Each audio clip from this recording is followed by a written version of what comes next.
Hello everybody, this is Yoko's Anime Reactions, and this is going to be my review for Welcome to Demon School Iruma Kun Season 1, Episodes 18 and 19. Yes, you heard right, 2 episodes. It's going to be 2 episodes from here on out until the Season 2 finale, because there's 21 episodes in Season 2, and so there's not enough tags to be able to do 3 episodes in one video. So, yeah, it's going to be 2 episodes per video from now on.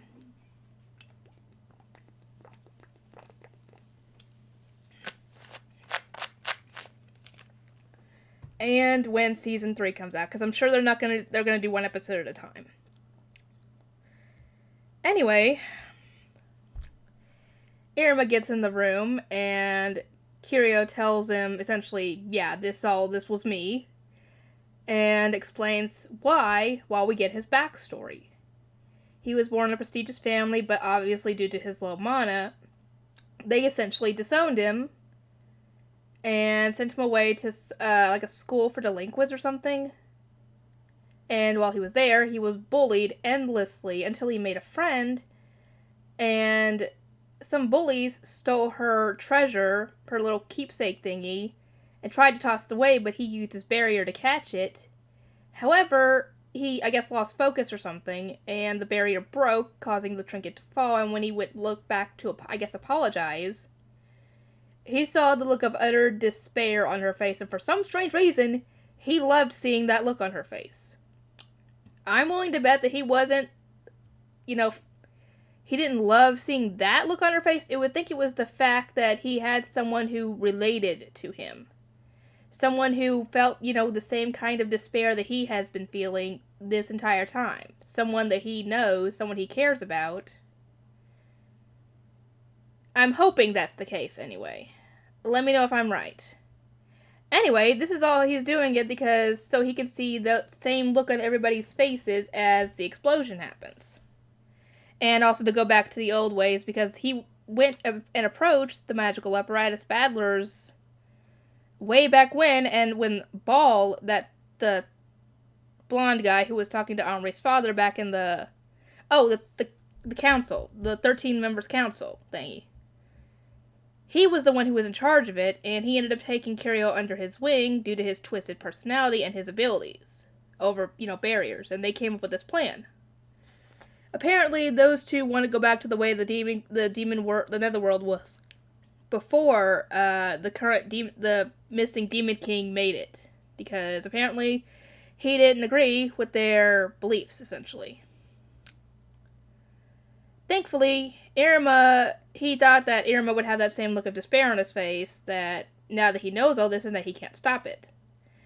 However, Iruma, having had the life he's had, this whole time before he was taken to the demon world, he doesn't really feel despair anymore. At least not, it would have to take something really bad. I don't know, he didn't have that same look on his face. He had a smile on his face, essentially trying to get Kiryu to stop, and essentially told him that, this doesn't get me.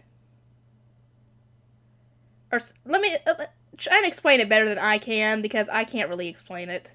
Anyway, he grabbed I think he broke the machine, and then grabbed the fireworks because it was getting ready to blow, and he went and tossed it out the window, and used the full power of that ring to use the magic to propel it outside of the barrier and break the barrier. Thankfully, he was able to break the barrier, and because of this, it caused the fireworks display right as Sullivan got there. And the reason Sullivan got there is because before, Caligo and Robin used Robin's bloodline ability to shoot a message to where Sullivan was to tell him, we need help. And he showed up and got rid of the debris from the explosion, because usually when you shoot fireworks, what comes down is usually little sparks of what was left. But since this was such a big explosion, it has gigantic debris, and so he got rid of it and made an even better explosion. So now, and the funny thing is that when Iruma did this, he jumped out the window to do it, which means he would have fallen to his potential death. However, Kiryu saved him by using a barrier to catch him when he was now unconscious. As to why? I don't know. I would assume that he would have let him fall and die, to be honest, because the guy just thwarted his plan. And by this point, Sullivan and the others soon got there and essentially arrested him and took him away. And everybody else is just having a grand old time afterwards. And the funny thing is that Claire's family showed up. And we don't get to see the oldest son yet. That's actually later. That's actually in season 2, if I might add. But they all break into song while everybody is just having a good old time. And, yeah. The butler wasn't able to keep his mother away from the festival. And her mother apparently, I guess, was part of the succubus group and was just essentially embarrassing him in front of Iruma. Even apparently to the point where he told her, "Don't use your wiles on Master Iruma." I'm like, dude, really? You think your mother's gonna be hitting on your friend? I'm not saying that she wouldn't, or that he's not worthy of that. I'm just saying it's kind of weird.